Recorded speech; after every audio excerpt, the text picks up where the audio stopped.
All right, Shalom. First off, I want to give all praises, honor, and glory to Yahweh, Bahashem Yahushai, Bahashem Rakah HaKodash, and double honors to the apostles and the elders of Great Millstone. All right, first off, I want to say Shalom to the ones that push this word out in truth and in sincerity, which are the apostles and elders on down to the brothers. Right, and Shalom to the ones that endure this faith until the very end, until the time of Jacob's trouble, which are, again, the apostles and elders on down to the brothers and a few sisters. All right, so Shalom. I want to do this, pretty much quick video, something I was just thinking about. Noticed how last week, right, at camp, the Muslims, it was some sort of convention that was going on, and all the Muslims came out from, all came out from the sand. And, and pretty much one of them that we was debating with, he was just all over the place. He was saying the Bible is corrupt, but then he reads the Quran, which is supposed to be a complete or perfected version of the Bible, what they say. Right. First off, man, Islam, man, that's a jailhouse religion. That's number one. A religion that really has no relevance. They believe, having sperm garments, shaking the sperm flakes off the garments and it being generated from the backbone and all kinds of crazy stuff. Farad Muhammad, man, during the 1930s, man, in 1939, Farad Muhammad disappeared and left his successors, Elijah Muhammad and Malcolm X. What was that? The Nation of Islam. You see where that got people. All that is just another form of Christianity. That's all it is. Your other philosophies is all Christianity. And that shows, man, if the Bible, he was saying the Bible is corrupt, but then they say that they read the Bible. The Quran has things that's in the Bible. If that's the case, if the book is corrupt, man, like, all the brothers were saying, just stay out of the Bible. Stay out of it. Stay away from it then. If it's corrupt, stay out of the Bible. And in fact, you might as well throw out the Quran too. Because the Quran talks about the children of Israel. Right? The Quran talks about, the Israelites. So, that just further proves, and their doctrines, their philosophies, man, is not correct. It's all false. Prophet Muhammad didn't prophesy jack shit. The only prophecy, that's why I asked, that last time, I said, well, what's up with that one prophecy where, the words in the Quran disappeared the last day? They said that is a prophecy, but that's it. And why would it disappear? I know they're getting that from the famine of the word, but that's the only prophecy. Last time I checked, the prophet is supposed to warn before it happens. And that means all the prophecies, right? If the Quran is supposed to be a perfected variant of the Bible, why does it not have the prophecies in it? That's going to come to pass. You're supposed to do, Ezekiel 33. But that, again, that shows that's just not it. And it's not meant for them. That's the main point of this video. It's not meant for them. I was thinking of Revelation 11, right, which I'll get in a bit. But the Bible, man, this thing is not for them. It's not for the other nations. It's not for them whatsoever. Why? This is Malachi 1:1.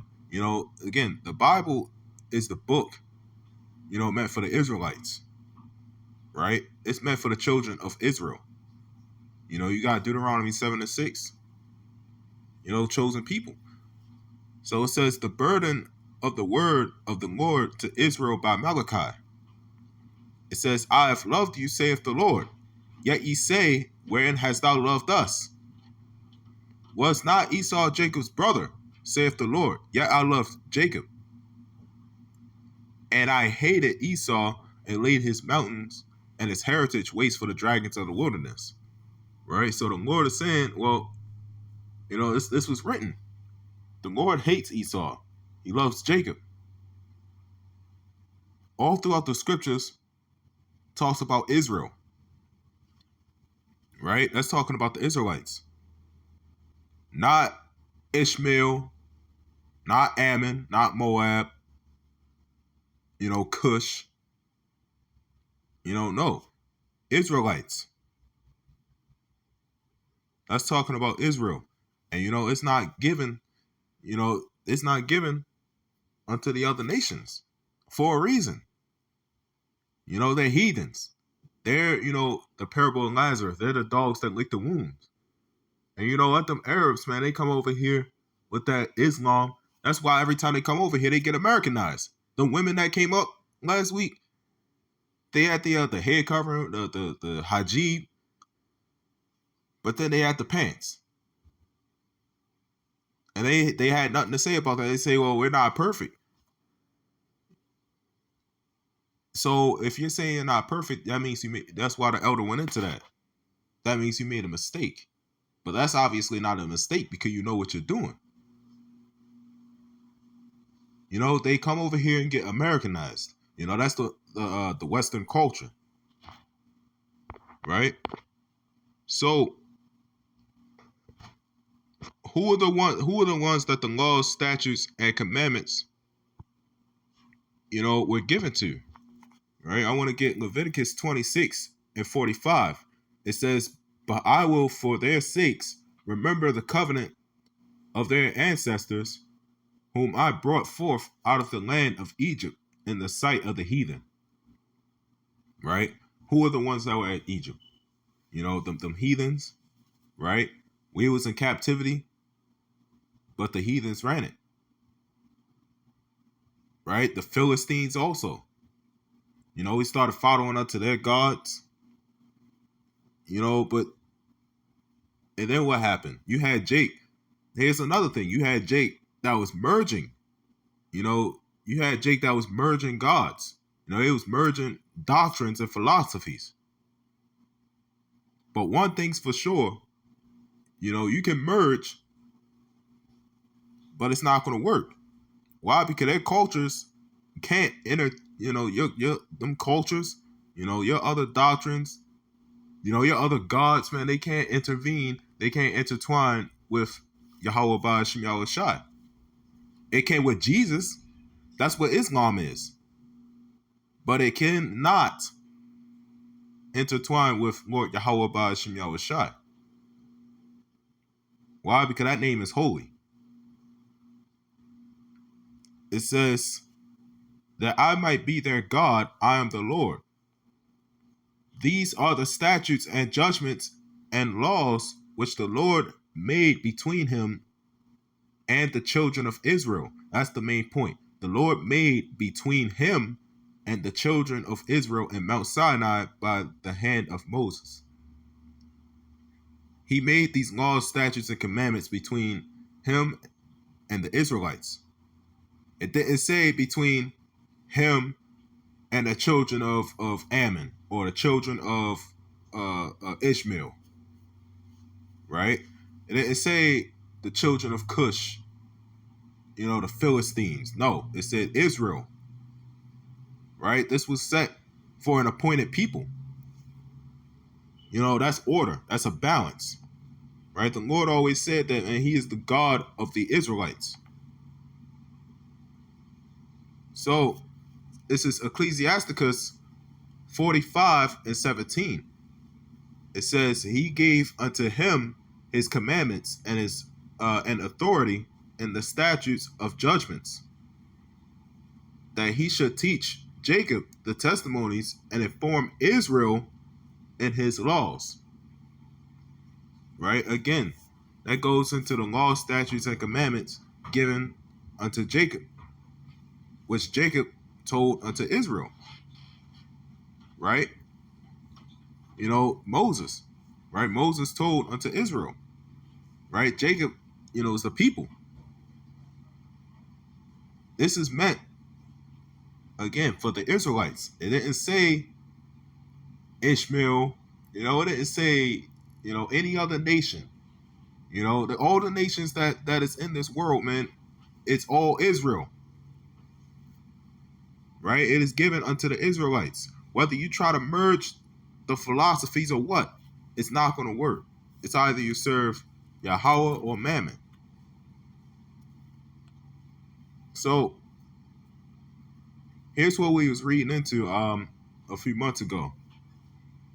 This is Revelation 11:1. It's the main point.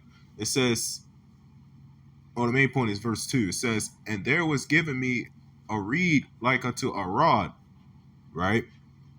That was pretty much the measuring of correction, right? And it says, and the angel stood, saying, rise and measure the temple of Yahweh. Now, here's another main point. The temple of Yahweh, in this scripture, is the elect, right? But at least in this verse, that's Israel. That's talking about Israel, right? That was them gathering, all nations, right? Pretty much the appearance of all nations. So pretty much all nations came to this place, right? And that temple, the temple of Yahweh, is Israel, and the altar and them that worship wherein.